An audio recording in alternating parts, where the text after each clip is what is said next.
제대로 탁구를 배운 사람들 있죠. 또는 꼭 그게 누구한테 레슨을 받지 않더라도 이게 정석이다라는 것들을 운동을 하면서 자꾸 자기 자세를 교정했던 사람들이 있단 말이에요. 그런 사람들하고 경기를 하면 절대 이기질 못해요. 상대방이 실수를 하거나 그냥 운이 좀 따라야지 되는 거고, 그렇지 않고 정식으로 경기를 특히나 제대로 배운 사람들하고 쳐보면 이길 수가 없더라고요. 조사를 해봤습니다. 왜 탁구에서 자세가 중요한가? 일단은 정확한 타구를 하려면 자세가 안정돼야 된다고 합니다. 이 라켓의 각도와 스윙 방향을 제대로 폼을 배워야지만 제어하기가 쉬워진다는 거예요. 폼이. 그래서 공이 원하는 방향으로 간다는 거예요. 저처럼 제대로 안 배운 사람들은 대충 이쯤으로 놓고 치는 거죠. 그래서 운이 따라야 돼요, 반드시. 그런데 제대로 배우면 정확히 내가 원하는 곳에 타구를 집어넣는 거죠. 공을 집어넣는 거죠. 두 번째는 빠른 반응 속도라는 거예요. 올바른 자세는 민첩성을 높이죠. 저처럼 엉덩이 뒤로 뺀 사람들은 다시 그 저쪽으로 발 때 자세가 느려지죠. 상대방의 빠른 공격이나 예측하기 어려운 방향의 공에 빠르게 반응하기가 쉽지 않다는 거예요. 세 번째는 자세를 잘 갖추면 균형을 유지해서 잘 넘어지지 않고 연속적인 동작을 부드럽게 이어갈 수 있다는 거예요. 저 같은 사람도 자주 넘어져요. 그래서 하다 보면 뒤로 이렇게 뻐덩하고. 네 번째는요, 효율적인 힘의 전달. 자세가 바르면 몸의 중심을 활용해서 적은 힘으로도 강력한 힘을 샷을 날릴 수 있다는 거예요. 잘못된 자세는 힘이 분산되어서 샷의 위력이 떨어진다는 거예요. 제가 이거 읽으면서 아주 공감을 했었어요. 이 자료를 보면서. 그렇구나. 그래서 내가 정말 온 힘을 다해서 스매싱을 날렸는데 상대방은 참 잘 받아내는구나. 생각보다 제 힘에 비해서 속도가 안 빠른 거죠. 그리고 마지막으로 전략적인 플레이. 안정된 자세는 다음 샷을 준비하기 위한 시간을 확보하고 전략적으로 경기를 풀어가는 데 도움이 된다는 거예요. 그러니까 전략을 짤 수 있는 거예요. 자세가 제대로 안 되어 있고 이기는 데만 집중했던 사람이, 그래서 성인이 되어서 이 제대로 자세를 배운 사람과 경기를 했을 때 이기기가 쉽지 않다는 건 자명한 일이 되겠죠. 자, 탁구만 그럴까요? 성인이 되고 나서 우리가 알게 되는 것은 우리가 살아가는 가운데에서 경험하는 모든 것들의 기본기 더해서 숙련도가 중요하다라는 거예요. 기본기가 따라야 돼요. 탁구에서 제가 이기기만 하려고 하다 보니까 폼이 무너지는 것처럼 인생을 살아가면서 기본기를 배우지 않아서 정작 어떤 자리에, 중요한 자리에 올라가고 중요한 일을 하고 있는데 이 기본기가 되어 있지 않아서 사람들에게 실망을 끼치거나 언제까지는 잘 나가다가 갑자기 낙마하는 경우들이 생겨요. 일례를 들면 이런 거죠. 학생들이 학창 시절에 시험 점수를 잘 받는 것에만 공부를 치중하는 거죠. 점수를 잘 받는 거예요. 당연히 우리 특히나 한국 교육에서는 점수를 잘 받는 게 중요하니까. 어떤 패단이 있죠? 더 이상 합격의 당락에 좌우하지 않는 영역으로, 그런 나이나 그런 영역에 들어가게 되면 더 이상 공부를 안 하는 거죠. 그냥 시험 치는 데만 특화되어 있지 내가 제대로 그 책을 읽으면서 나의 지평을 넓히고 타인을 이해하고 세상을 바라보는 관점을 두텁게 만드는 것들에 대한 훈련을 받아본 적이 없는 거예요.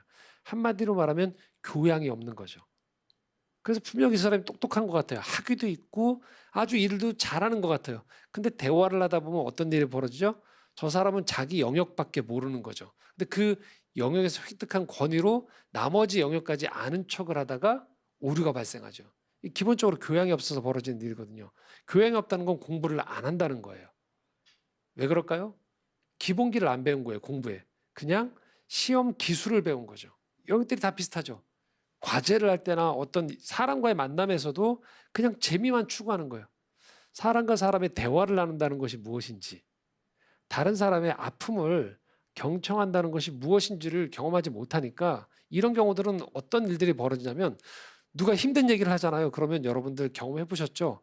벌써 눈빛이 다른 데로 가는 경우들이 있어요. 말의 화제를 빨리 다른 데로 돌리는 경우들이 있어요. 왜 그럴까요? 그분은 사람과 사람의 만남에서 타인을 내 안으로 받아들이는 훈련을 받아본 적이 없어요. 그러니까 즐겁고 유쾌하고 성취감이 있는 일 쪽에는 아주 탁월해요. 근데 다른 사람이 힘든 얘기를 하는 순간에 말을 얼마 안 있어서 돌리게 돼요. 못 견디는 거예요. 이건 내가 들을 얘기가 아닌데 왜 듣고 있을까라는. 이 사람과의 관계에서도 그렇죠. 신앙도 마찬가지입니다. 신앙도 기본기가 따라가지 않으면 어떤 일이 벌어지냐면 그 사람이 가지고 있는 여러 가지 신앙을 갖기 이전에 가졌던 여러 가지 재능들이나 그 사람의 특기가 있어요. 그걸 그대로 교회 와서 재현하는 경우들이 있단 말이에요. 처음엔 사람들이 박수 쳐주고 환호해요. 근데 얼마 안 있어서 어떻게 될까요? 그 사람이 기본적으로 이 신앙에서의 기초에서 차분하게 나라는 존재가 어떤 존재인지, 교회라는 곳이 어떤 곳인지, 믿음이라는 것은 무엇인지, 하나님은 어떤 분이신지에 대해서 당초에 기초를 배우지 않았기 때문에 어느 순간에 활동을 통해서 그 사람이 교회 안에서 직분을 얻거나 영향력이 커지는 거예요. 그러면 어떤 일이 벌어지냐면 실수를 해요.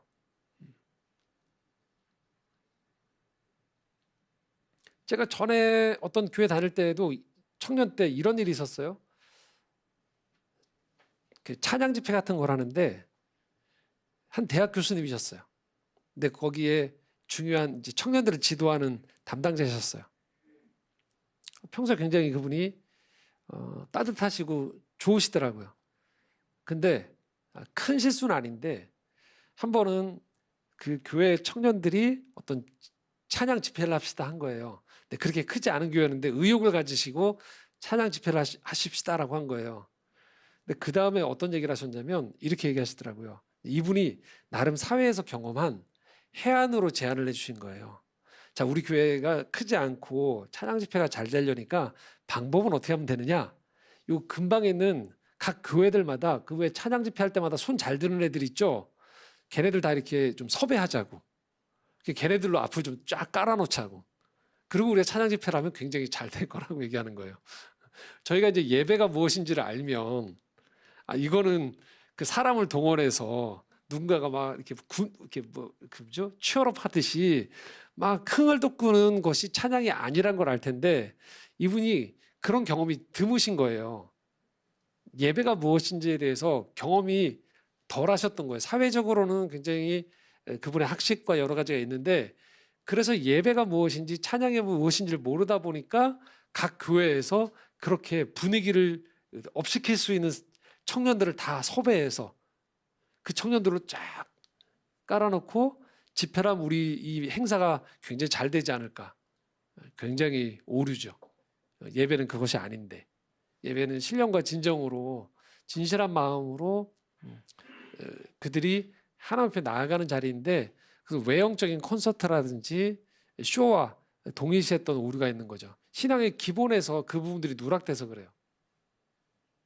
그리고 신앙생활 하는 가운데에서 굉장히 교회도 커지고 활동도 많아짐에도 불구하고 기본적으로 신앙이라는 것이 하나님과 나와의 관계를 통해서 내 안에서 나조차도 해결하지 못했던 인생의 쓴뿌리들, 상처들, 아픔들을 한번 다시 회복하는 과정이 필요하거든요. 근데 이 기본을 안 배우다 보니까 어떤 일이 벌어지느냐? 한풀이가 돼요. 그리고 내가 살았던 경험에 대한 강화가 되는 경우들이 생겨요. 그래서 우리도 모르게 이런 얘기를 하게 되는 거예요. 그런 거 해봤어? 라고 해요. 안 좋은 일에 대해서도. 나는 그런 안 좋은 일을 경험해봤어. 이게 원 경험이 되어버리니까 어떤 일이 벌어지냐면 어떤 일을 할 때 굉장히 방어적으로 하거나 굉장히 세속적으로 해도 아무 문제가 없다고 생각해요. 우리나라 같은 경우에는 이런 경우들이 발생합니다. 세대 간의 경험치가 달라요. 그러니까 윗세대들은 유교를 경험한 세대예요. 그러니까 유교를 경험한 세대들 입장에서의 가지고 있는 아픔이 있어요. 또 80년대에 이 민주화 항쟁이 있었던 당시에 그 지역과 그 시대를 살아갔던 사람들이 가지고 있었던 삶의 아픔과 트라우마가 있어요. 각각의 세대가 다른 거예요. 그래서 각자의 상처에 기인한 사회를 바라보는 눈이 있단 말이죠. 충분히 우리가 이해할 수 있죠. 그런데 신앙은 여기에 머무는 것이 아니에요. 내 상처가 신앙으로 들어와서 그 부분들이 치유와 회복의 과정을 거쳐야 돼요. 결코 과거를 내가 경험했던 상처를 뭉개자는 얘기가 아니에요. 그러나 그냥 내 신앙이 내 상처, 내가 경험했던 인생의 부정적인 것들을 전혀 어떤 영향도 주지 못한 상태에서 지금의 내가 원하는 방식대로 돌아가게 되어지면 사회는 결코 신앙으로 인해서 회복이 되어지고 신앙이 치유와 회복과 화해 역할을 감당하지 못해요. 어느 한쪽에 대한 이념을 강화하는 쪽으로 신앙이 악용될 수 있는 거예요. 신앙은 용광로가 돼야 돼요. 개인적인 인생의 경험, 사회적인 아픔의 경험들이 신앙 안에서 녹여지는 경험들이 필요합니다. 그래서 다시금 정화된 마음으로 역사를 바라보고 세상을 바라보고 사람을 바라보는 눈들이 필요합니다. 물론 그 과정 가운데에서 피해와 어떤 상처, 그것들에 대한 회복의 과정들 그리고 치유의 과정들은 무척 섬세해야죠. 단순히 그냥 신앙이기 때문에 다 뭉개버리고 용서합시다로 갈 문제는 아니죠. 그것이 아니고 진정한 용서의 과정에는 마땅히 사과, 그에 응당한 것이 재정적인 문제가 됐든 관계적인 문제가 됐든 제도적인 문제가 됐든 그 과정을 섬세하게 밟아야겠죠. 그것도 전체 용서의 과정에 포함되는 것이죠. 그래서 우리 사회가 나아가는 데 있어서 신앙 또한 그런 의미에서 아주 신앙이 해줘야 되는 역할들이 있는 거죠. 근데 안타깝게도 지금 한국 사회에서 기독교 신앙은 그런 의미에서 제대로 못해요. 개인적으로 우리의 삶을 한번 돌아보는 것도 마찬가지예요. 삶을 돌아보면 대체로 우리는 어려서부터 주변의 영향을 많이 받아요. 그래서 어려서부터 좋은 대학, 안정된 직업, 사람들의 부러워하는 경력과 활동에 초점을 맞춰요. 그게 나쁘다는 게 아니에요. 그건 최종적으로 내가 추구했던 것들 속에서 얻어지는 열매가 돼야 되는데 그 자체가 전부가 돼버려요. 그래서 사람들이 그 직위를 얻으면 성공했다고 끝나버려요. 그렇지 않죠. 직위를 얻는 게 문제가 아니고 직위를 가지고 어떤 일을 하느냐가 문제인 거죠. 기본기가 중요해요. 그리고 그것들을 통해서 우리가 무엇을 할 것인가에 대한 그림을 성장 과정에서부터 배워야 되거든요. 그걸 배우지 않은 상태에서 그냥 이야기한 대로 마치 제가 탁구할 때 이기기 위해서 하는 것처럼 좋은 대학에 가기 위해서, 좋은 직장에 가기 위해서라는 그 수단이 되어야 될 것들이 목적이 된 상태에서 그냥 거기에다가 근면과 성실의 연료를 넣은 거예요. 그 직위를 가지고 있는 사람들이 행복하지 않은 거죠. 그 여러 가지 것들 속에서 많은 누리고 있음에도 불구하고 사람들이 행복하지 않은 거예요. 고작 우리가 배웠다는 건 공중질서 지키는 것, 거짓말하지 않는 것, 장유유서, 외형에 해당되는 걸 배우는 거예요. 본질을 못 배웠어요. 자, 그렇다면 삶의 기본이란 무엇일까요? 참된 게 뭔지를 경험해야 돼요. 우리가 오류가 났을 때 시정을 어떻게 되는지를 배워야 돼요. 내가 논리를 갖춰서 상대방을 이기는 것, 논리적으로 말로 이기는 것에 초점을 맞추는 것이 아니고요. 진정으로 참이라는 것은 이야기한 대로 뭐가 진짜인지를 내가 봐야 되는 거예요. 논리의 이김이 아니에요. 참된 경건이란 뭘까요? 신앙 안에서. 예배를 안 빠지나, 봉사를 하나, 전도를 하나, 이게 아니고요. 인간이란 존재가, 우리가 지금 있는 나라는 인간이란 존재가 어떤 존재인지, 그 안에서 신성함을 경험한다는 것은 무엇인지, 그리고 신앙생활하는 가운데에서 누려야 되는 기쁨이라는 게 무엇인지, 내가 원하는 것이 되어지는 방식이 아니고 정말로 성경에서 말하는 기쁨이라는 것이 무엇인지, 인생에 그래서 내 방식대로 살아왔을 때 만들어내는 기쁨 말고, 또는 내가 뭔가 열심히 했을 때 오는 종교적인 성취감 말고, 하나님이 만약에 신이 존재하고 살아계시다라면 그 신을 통해서의 만남을 통해서 형성되어지는 기쁨이 무엇인지를 알아야 된다는 거예요. 사랑 또한 마찬가지인 거죠. 사랑을 그냥 내 감정에 가슴 설레임, 뛴, 누구 보면 좋은 것, 매혹적인 것, 인기를 끄는 것, 이게 사랑이 아니죠. 사랑은 건강한 관계예요. 경청할 줄 아는 거고, 존중할 줄 아는 거고, 희생할 줄 아는 거고, 헌신할 줄 아는 거예요. 이게 사랑의 영역이거든요. 근데 어려서부터 우리는 계속 사랑 그러면 누군가를 보면서 설레이는 것, 매력적인 사람이 되어서 그 서로 간의 매력을 계속 유지하는 것으로만 자꾸 생각하는 거죠. 그래서 그런 얘기가 있잖아요. 사람들이 결혼을 준비하지 않고 결혼식을 준비한다고. 사랑의 기본인지를 뭔지를 배우지 않은 거예요. 그러므로 우리가 기독교 신앙을 갖는다라는 것은 다름 아닌 우리 삶에서 기본이 무엇인지를 배우고 삶의 기술이 뭔지를 배우는 거예요. 이 기술이란 표현이 단순히 하위의 기술을 말하는 게 아니고요. 예술을 말하는 거예요. 그러니까 여기는 우리 모두는 하나님이 자기 삶에 있어서 예술가로 불러주신 거예요. 삶의 기술자가 아니에요. 우리가 때가 되면 어떤 남들이 말하는 뭔가를 성취해내고 그래서 그것들에 따른 보상을 취하고 그 보상이 많아지면 그걸 가지고 레저를 즐기는 정도 다 똑같은, 우리가 그걸 배워본 적이 없으니까 그러니까 뭐 하냐면 공휴일 되면 뭐예요? 남들 다 가는 데 가가지고 거기서 헤매잖아요. 그래서 우리가 할 줄 모르니까 남들이 하는 거 그대로 하다 보니까 뭐 해야 돼요? 더 많이 일을 해야 돼요. 그래야지 그것들 남들이 원하는 기준에 맞출 수 있으니까 그 수준에 계속적으로 그렇게 살아가다 보면서 우리도 모르게 뭐예요? 이렇게 사는 게 맞는가라는 생각을 하는 거예요. 자기 삶의 예술가라는 생각을 못 해요. 다들 기술자로 살아가는 거예요. 오늘 바울이 우리에게 던지는 말씀은 그래서 우리가 종교적인 어떤 종교인이 되는 걸 원하는 게 아니에요. 하나님 허락하신 이 삶에서 우리가 어떻게 창조적으로, 어떻게 진실하게, 어떻게 삶의 예술가로 살아갈 수 있는지에 대해서 아주 중요한 얘기를 하고 있는 거예요. 오늘 8절 말씀 한번 같이 읽겠습니다. 끝으로 형제들아 무엇에든지 참되며 무엇에든지 경건하며 무엇에든지 옳으며 무엇에든지 정결하며 무엇에든지 사랑받을 만하며 무엇에든지 칭찬받을 만하며 무슨 덕이 있든지 무슨 기림이 있든지 이것들을 생각하라. 여기 잘 보시면요. 이것들을 생각하라고 돼 있어요. 이대로 살라는 게 아니에요. 구분하셔야 됩니다. 9절 말씀과. 이것들을 생각하래요. 자, 이 말씀이 조금 낯설 것 같아서 새한글 성경, 새로 번역된 성경을 제가 띄워보겠습니다. 조금 더 이해하기 쉬우실 거예요. 끝으로 형제자매 여러분, 무엇이든 참된 것, 무엇이든지 고상한 것, 무엇이든 올바른 것, 무엇이든 순수한 것, 무엇이든 사랑스러운 것, 무엇이든 칭찬받을 만한 것, 이런 것들을 마음에 두고 생각하십시오. 또 뛰어난 어떤 것이나 가질 만한 어떤 것이 있다면 그런 것들도 마음에 두고 생각하십시오라고 얘기해요. 이런 말씀을 잘못 이해하시면, 표면적으로 이해하시면 이거 죽을 때 믿어야겠구나, 숨 막힌다, 어떻게 모범적으로 저렇게 살라는 거냐라고 생각하기 쉬워요.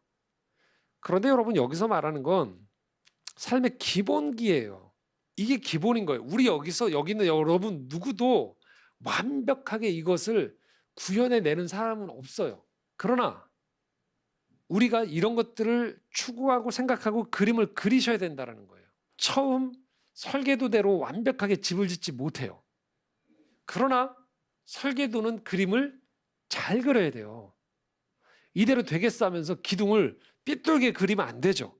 다르게 그려야 돼요. 그래서 우리가 이런 것들을 신앙생활을 하면서 이것이 무엇인지를 점점 배워가야 돼요. 그리고 이것들을 사랑하는 법을 배우는 거예요. 이런 것들이 되어지지 않는 곳에 있으면 불편해지기 시작하는 거예요. 그리고 이것들을 추구하는 것들이 그냥 윤리적으로 던져놓고 이것을 지키느냐 안 지키느냐가 아니고요. 이 좋은 재료들을 토대로 아주 창의적인 일들을 삶에서 구현해 나가는, 그런데 그 안에 깊이 들어가 보면 이것이 존재하고 있는 거예요. 그렇기 때문에 우리가 살아가는 가운데서 뭔가 꼬여버렸어요. 관계가. 일이 헝클어져 버렸어요. 삶의 위기가 닥쳤어요. 그럴 때 내가 어떻게 이 문제를 풀어갈 수 있는지를 여러분 기도하면서 정리하실 때요, 바로 이런 것들을 여러분들이 분별해내는 것들이 여러분 안에 형성되어 있어야 돼요. 그렇지 않으면 어떤 방식으로 우리가 신앙이 돌아가냐면요, 그냥 하나님께 어려움이 닥치면 그냥 다 해결해 달라고만 기도하게 되세요. 그 문제가 해결됐어요.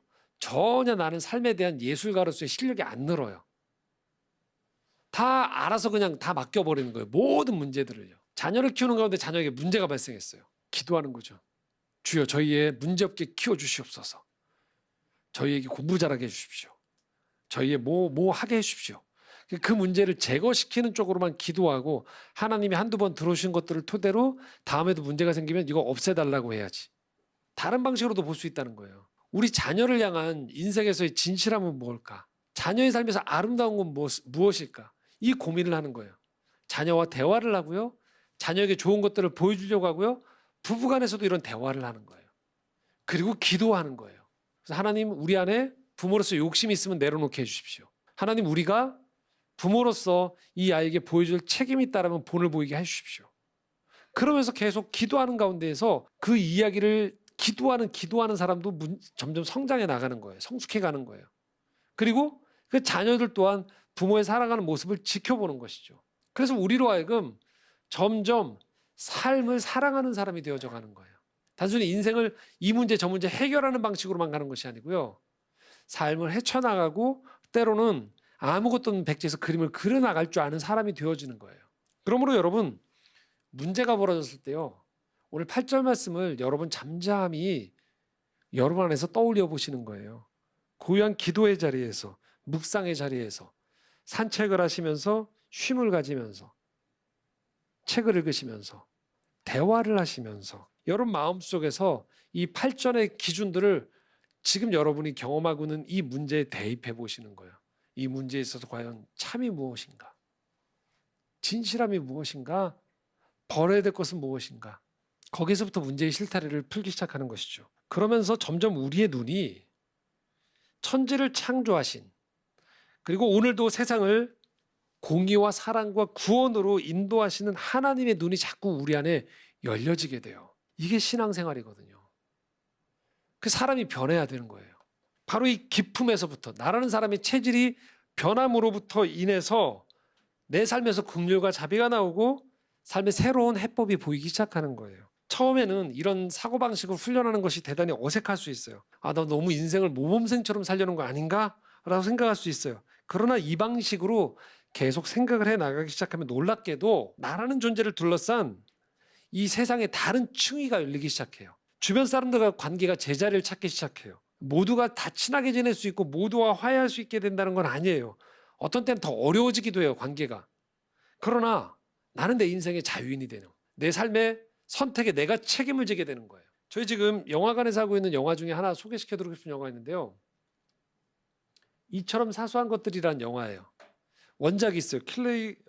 클레어 키건이라고요. 지금 이분이 쓴 책이 딱 4권인데 우리나라에 아마 2권 정도 번역된 걸로 알고 있는데 북커상 후보에 올랐고 한강 작가도 탔었던 북커상 후보에도 올랐고 책이 맡겨진 소녀란 책과 그 책은 영화로도 나한테 제목이 좀 바뀌었죠. 말 없는 소녀로. 그리고 이처럼 사소한 것들은 원작이 똑같아요. 제목이. 근데 100페이지 조금 넘는 책들이에요. 굉장히 얇아요. 근데 이 작가가 이 작년에 아마 제가 알기로는 올해였나요? 작년이었나요? 베스트셀러 1위였던 것 같아요. 한동안. 사건이 엄청나지 않아요. 근데 이 작가는 글을 덜어내는 방식으로 써요. 덧붙이는 방식이 아니고. 뺄 것 없나? 문제가 아주 심플해요. 근데 이 심플한 이 문장 안에 많은 이야기가 담겨 있는 거죠. 내용은요. 아일랜드에 있는 수녀원에서 있던 실화를 만든 영화예요. 일명 막달레나 세타소 사건인데요. 18세기부터 20세기 후반까지 아일랜드와 그 정부와 캐톨릭 수녀원이 결탁이 돼서 부정을 저질렀던 사건이 있었던 거예요. 다름 아닌 이 수녀원에서요. 당대에 도덕적 결함이 있다고 여겨졌던 여성들, 부모나 친척, 성직자에 의해서 강제로 이 아이들이 보내진 거예요. 예를 들면 미혼모, 성폭력 피해자, 고아들 이런 애들을 수녀원에서 키운 거예요. 세탁소를 운영하면서. 근데 문제는 뭐냐면 강제 노동을 한 거예요. 임금을 안 주면서요. 그리고 미혼모가 애가 태어나면 얘네들을 입양 보내서 그 수입을 다시 자기네들의 수입으로 삼은 거예요. 쫙 취한 거죠. 근데 문제가 뭐냐? 마을에서 수녀원이 가지고 있는 위상이 모든 걸 다 책임지고 있는 거예요. 특히 아일랜드가 무척 가난한 이 시기에 경제도 어려지고 모든 것들이. 근데 부유한 수녀원이 이 모든 교육부터 시작해서 경제를 다 실권을 쥐고 있는 거예요. 그러니까 수녀원에 밑보이면 안 되는 거죠. 어느 날 이 주인공이 석탄 배달원인데 빌 펄렁이라는 주인공인데요. 간 거예요. 이 수녀원에 석탄을 배달하러. 근데 한 소녀가 날 제발 여기서 꺼내달라고 하는 얘기를 듣게 돼요. 그리고 이내 원장 수녀에게 발각이 되어지고 원장 수녀는 아주 점잖게 이 빌 펄렁을 타일러서 보냅니다. 빌 펄렁은 그다음부터 고민이 시작돼요. 왜냐하면 이 마을 사람들도 은연중에 이 수녀원이 벌이고 있는 이 범행을 다 알고 있거든요. 근데 한 가지 비밀이 있어요. 그것은 빌 펄렁이 어떤 사람인가. 이 사람이 남을 잘 도와요. 근데 자기 자신의 출생의 비밀이 있었어요. 어머니가 미혼모였던 거예요. 16살에 자신을 낳았는데 미혼모였던 빌 펄렁의 어머니와 자신을 미세스 윌슨이라는 여성이 거둬줘요. 그래서 윌슨으로 인해서 이 어머니와 자신이 살아날 수 있었고 세상에 이 발을 내딛을 수 있었던 거예요. 그러니까 자기 자신은 그렇게 살아왔던 거예요. 그 은혜를 알던 사람이었던 거예요. 근데 고통을 당하고 있는 아이들의 실체를 접한 이 빌펄롱은 고민이 시작돼요. 그때 주변 사람들이 충고를 하기 시작해요. 당신 여기까지 오르느라고 얼마나 많은 고생을 했는데 라고 경고를 해요. 빌펄롱이 얘기합니다. 아내와 잠자리를 들면서 나한테 윌슨 여사가 있었는데, 자기도 그렇게 하고 싶은 얘기를 하는 거죠. 근데 그때 아내가 그렇게 해요. 우리는 윌슨 여사처럼 부유하지 않아. 아이들이 5명인가 넘거든요. 이 아이들 교육도 있고 수녀원에서도 미리 원장 수녀님이 얘기하거든요. 이제 곧 아이들이 우리 수녀원이 운영하는 학교에 입학해야겠죠? 라고 얘기를 하는 거예요. 계속 고민을 해요. 영화가 거의 100분인데요. 거의 한 80분 정도가 이 빌펄롱의 고민의 과정이에요. 그러니까 어둡죠. 그럴 수밖에 없죠. 계속 고민을 하는 거예요. 그리고 마침내 영화의 끝부분에 바로 이런 장면이 나와요. 주인공 빌펄롱이 이 아이를 데리고 나오기 시작하는 거예요. 그러면서 이렇게 얘기합니다. 문득 서로 돕지 않는다면 삶에 무슨 의미가 있나 하는 생각이 들었다. 이 소설에 나온 내용이거든요. 그 나날을 수십 년을 평생을 단 한 번도 세상에 맞설 용기를 내보지 않고도 스스로를 기독교인이라고 부르고 거울 앞에서 자기 모습을 마주할 수 있나. 아이를 데리고 걸으면서 펄롱은 얼마나 몸이 가볍고 당당한 느낌이었든지 가슴속에 새롭고 새삼스럽고 뭔지 모를 기쁨이 솟았다. 그리고 이어서 이렇게 얘기합니다. 맨 마지막 부분이에요. 지금부터 마주하게 될 고통은 어떤 것이든 지금 옆에 있는 이 아이가 이미 겪은 것, 어쩌면 앞으로도 겪어야 할 것에 비하면 아무것도 아니었다. 자기 집으로 가는 길을 맨발인 아이를 데리고 구두 상자를 들고 걸어가는 펄롱의 가슴 속에는 두려움이 다른 모든 감정을 압도했으나 그럼에도 펄롱은 순진한 마음으로 자기들은 어떻게든 해나가리라 기대했고 진심으로 그렇게 믿었다. 빌펄롱이 이 아이를 구한 것은 그냥 선행이 아닌 것 같다. 이건 존재론에 입각해서 나라는 자신을 부정할 수 없는, 내가 살아온 나라는 사람을 부정하지 않을 그 선택이었던 것 같다. 자신의 존재에 응답했던 것인 것 같다. 나의 존재가 아닌 다른 선행을 하고 기분 좋고 용기 솟아나고 이게 아닌, 그렇게 하지 않으면 안 되는, 내가 이 세상에 태어날 수 있었던 것은 바로 이 윌슨 여사 같은 사람이 있었기 때문에 나라는 사람이 존재하는 존재론에 응답하는 것이 바로 이것이 아니었는가라는 생각들이 들었다고 하는데, 펄롱이 아이를 구해낸 것은 단순히 좀 더 자신의 의로움을 만족시키기 위한 게 아니었던 거예요. 내가 누구인가를 아는 사람이 할 수 있는 정직한 응답이었던 것이에요. 우리가 신앙을 갖는다는 것은요, 바로 이런 거예요. 저분께, 하나님께 복을 받으려고 내가 몇 가지 착한 일을 하면 복 주시겠지, 이게 아니에요. 우리가 세상을 바라보는 생각 자체가 참되고 진실하고 선하고 아름다운 것들을 생각하는 사람들인 거예요. 그렇게 변해가는 거예요, 우리의 존재론이. 그래서 거기에 합당한 열매를 맺는 것이 결과로 나오게 되어진다는 거예요. 그래서 바울이 9절에 이런 표현을 씁니다. 함께 읽겠습니다. 너희는 내게 배우고 받고 듣고 본 바를 행하라. 그리하면 평강의 하나님이 너희와 함께 계시리라. 그냥 8절 얘기하고 이거대로 하세요라고 안 해요, 바울이. 그걸 생각하라고 한 다음에 이어서 9절에 뭐라고 하냐면 너희는 내게라고 자기한테 화살을 돌려요. 그러니까 여러분, 내가 살아가는 거 보셨죠? 라고 하는 거예요. 내가 존재론적으로 그렇게 바뀐 사람이 되어진 상태에서, 부활한 예수 그리스도를 바뀐 상태에서의 나의 삶을 보시고 내 육화되어 있는, 진리가 육화되어 있는 이 삶을 보셨죠? 이대로 우리 행하는 겁니다 라고 얘기하는 거예요. 그리하면 평강의 하나님이 너희와 함께 하시리라. 그러니까 하나님이 그런 사람과 함께 하신다는 거예요. 세상을 살아가면서 여전히 내 마음에 그냥 허영이 가득한 거예요. 탐욕이 가득한 거예요. 세상을 향한 분노와 어둠이 가득한 상태에서 몇 가지 선행을 하고 복 달라고 하는 방식을 하나님이 함께 할 수가 없다는 거예요. 나라는 사람의 체질이 바뀌는 거예요. 여기엔 여러분, 그래서 세상적으로 좀 더 성공하고 덜 성공하고 그 사람이 어떤 일들을 했는데 잘 되고 못 되고의 문제가 아닌 거예요. 그 사람의 세상을 바라보는 눈과 마음과 생각이 바뀌어져 가는 것을 말하는 거예요. 그럴 때 평강의 하나님이 우리와 함께 하신다는 거예요. 우린 내 방식으로 평강을 만들어내려고 하거든요. 그래서 자꾸 어떻게 되냐면 자꾸 주변 사람들을 통제하게 돼요. 그리고 내가 전체적인 것들을 다 한눈에 주려고 하는 거예요. 그럴수록 어떻게 됩니까? 내 마음에 평강은 사라져요. 사람들의 못마땅한 것들이 자꾸 늘어나요. 평강은 하나님이 주신다는 거예요. 우리는 환경이 변화에 평강이 찾아온다고 하지만 하나님은 환경과 상관없이 함께 하셔서 우리에게 평강을 주시는 분인 거예요. 이번 한 해를 이제 우리가 정리하죠. 어느덧 15일이에요. 돌아보는 거죠. 마치 우리가 매 주일마다 임재 기도하는 것처럼 내 계획이 얼마나 잘 됐는가, 사람들이 인정하는 것만큼은 성취했는가가 아니고요. 8절 말씀을 근거로 여러분의 삶을 한번 돌아보시는 거예요. 여러분의 삶을 돌아보시면서 내가 참되게 살았는가, 이 기준으로 보는 거예요. 8절 말씀을 근거로 한 해를 돌아보시는 거죠. 비추어 보는 거예요. 내 삶을. 새해를 계획을 세울 땐 좀 더 이런 관점에서 내가 새해 계획을 세워야겠구나 라고 보는 것이죠. 2000년 전에 유대 땅에 마리아라는 한 여성에게 하나님이 보낸 천사가 수태고지를 했어요. 네가 아이를 임신할 것이다. 마리아가 당황했죠. 나는 남자를 알지 못하는데요. 그런데 마리아가 그때 세상을 구원할 것이라는 그 메시지를 들으면서 이렇게 응답을 합니다. 누가복음 1장 38절인데요. 함께 읽겠습니다. 마리아가 이르되 주의 여종이오니 말씀대로 내게 이루어지이다 하매 천사가 떠나가니라. 뒤를 바라본 게 아니에요. 이 후에 벌어질 일이 아니고 자신이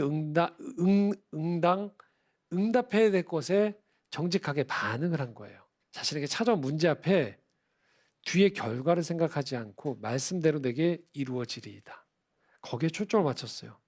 그리고 이 마리아를 통해서 태어난 아기가 세상을 향해 줬던 선물이 바로 이런 것이죠. 누가복음 2장 14절입니다. 함께 읽겠습니다. 지극히 높은 곳에서는 하나님께 영광이요 땅에서는 하나님이 기뻐하신 사람들 중에 평화로다. 한 여성이 주의 말씀대로 이루어지리다 하면서 순종했던 것들을 토대로 이 세상에 평화가 찾아온다는 거예요. 오늘 우리에게 필요한 것이 바로 믿음이라는 것은 바로 이런 거예요. 내가 원하는 대로 해줄 것을 믿습니다가 아닌 하나님이 보여주신 이 빌립보서 8장의 이 삶을 살아갈 때 내 삶에 그렇게 내가 찾고 싶었던 평안을 주님이 주심을 믿습니다. 그 평강의 하나님이 나와 함께 하심을 믿습니다를 내가 바라보면서 우리의 일상을 걸어가는 것입니다.